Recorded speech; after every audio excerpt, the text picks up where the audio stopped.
Welcome to the Find Your Edge podcast. I'm your host, Chris Newport, founder, head coach, sports nutritionist, and exercise physiologist at The Endurance Edge. Our mission is to empower people to reach and sustain peak performance and health. So get ready to dive into all things training, nutrition, recovery, and more. We hope to give you detailed information and inspiring stories to help you be your best. Let's do it. Hey friends, and welcome back to the Find Your Edge podcast. I am your host, Coach Chris Newport, and today, as promised, we are diving into something that every single one of us deals with during the holidays. Food comments, food pressure, and people having all the opinions about what you are or are not eating. And listen, none of this has anything to do with your character, your discipline, or your worth. But these comments can throw us off, especially when we're trying to feel good or stay on track with a particular health goal or simply enjoy the season without any guilt. So today we're going a little bit deeper, talking about why people make comments, how to understand the reasons behind them, and how to respond with ease, confidence, kindness, and boundaries. Oof, let's get to it. All right, so why people make food comments, even when it's really none of their business. So understand this first. Most food comments are not actually about you. They're about them. They're about their own feelings, their own insecurities, their own conditioning, their own specific expectations. Here are the biggest reasons why people react to your food choices. It may highlight their own insecurity. Your intentional choice, whether you're eating salad or you're eating stuffing, can make them think, should I be doing that? So their comment, wow, you're being so good today, may really mean, I kind of wish I felt in control today. So think about that and hopefully approaching that with and considering that comment with a little bit more compassion. So another thing to consider is that they crave belonging. Holiday meals are all about bringing people together and bonding and tradition.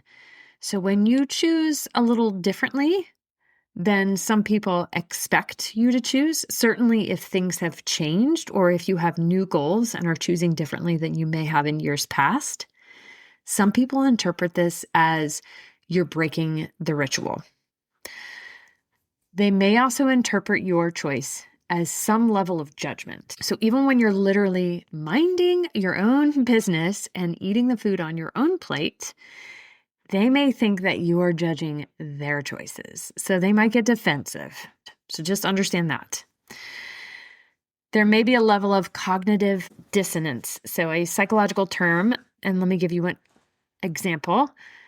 Thinking, I know what I should be doing, but I'm not doing it. And now you're doing it, and now I feel uncomfortable. So they comment to relieve their discomfort. Another one could be some level of envy or jealousy disguised as sarcasm. Oh, look at you being all healthy. Am I heard that before? Translation, I wish I had your discipline. They may also feel out of control. Food is an emotional regulation for a lot of people. And that doesn't mean that those people may be wrong or broken. Not at all. We are all beautifully and wonderfully made human beings. And we're here to experience life in its fullest form and go through all the ups and downs and be able to deal with the challenges in front of us. So your calm approach may stir up some level of shame or fear or helplessness within somebody else. So people may also lack awareness.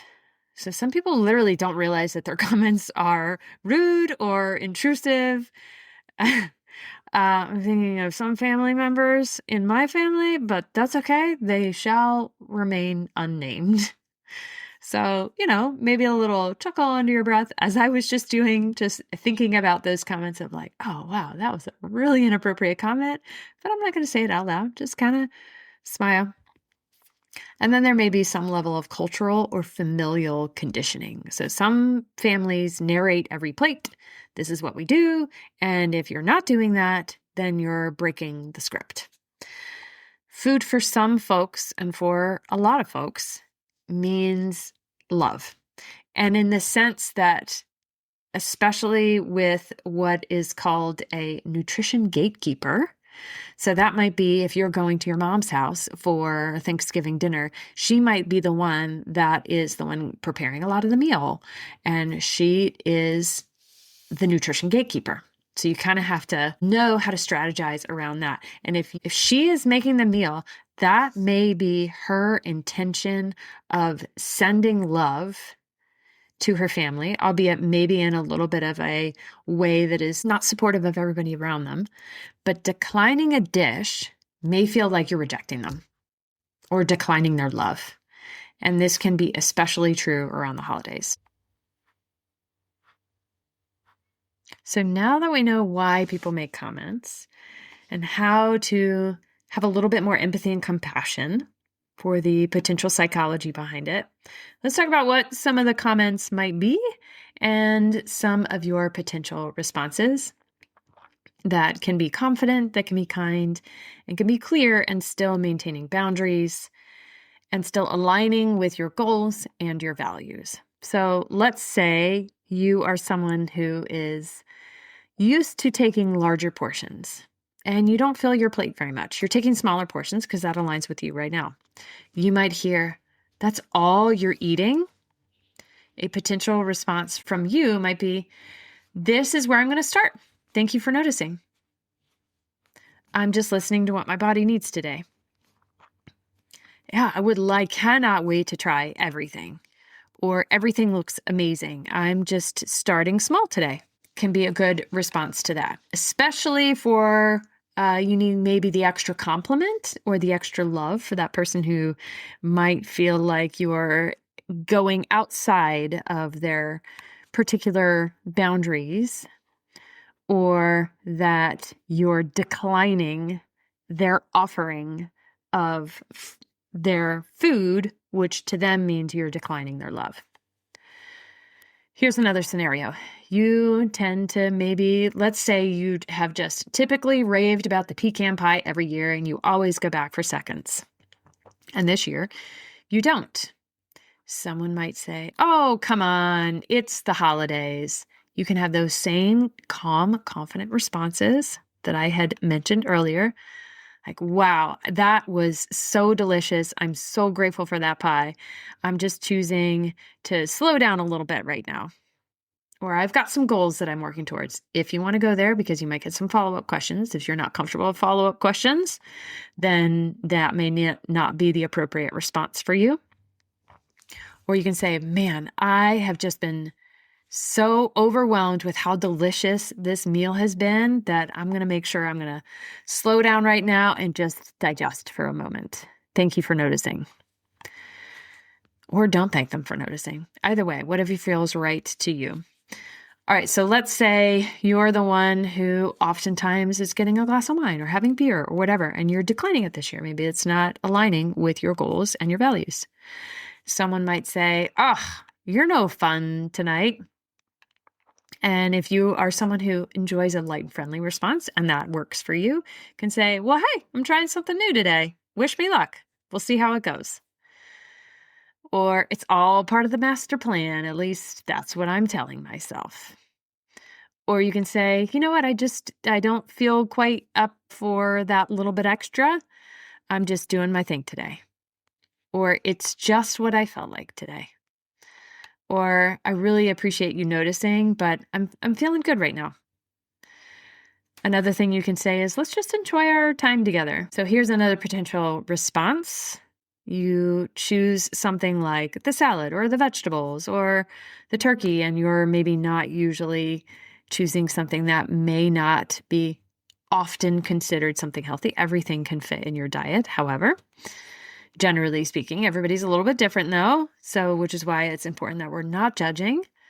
However, someone might say, "Oh goodness, you're being so strict right now." So again, a potential response is, "Oh, wow. Again, I appreciate your concern, but I'm making food choices that are working for me right now." Or, "Oh, well, I appreciate you noticing. Let's just enjoy our time together." how was your day? So like change the subject. That can be another easy one that you can do.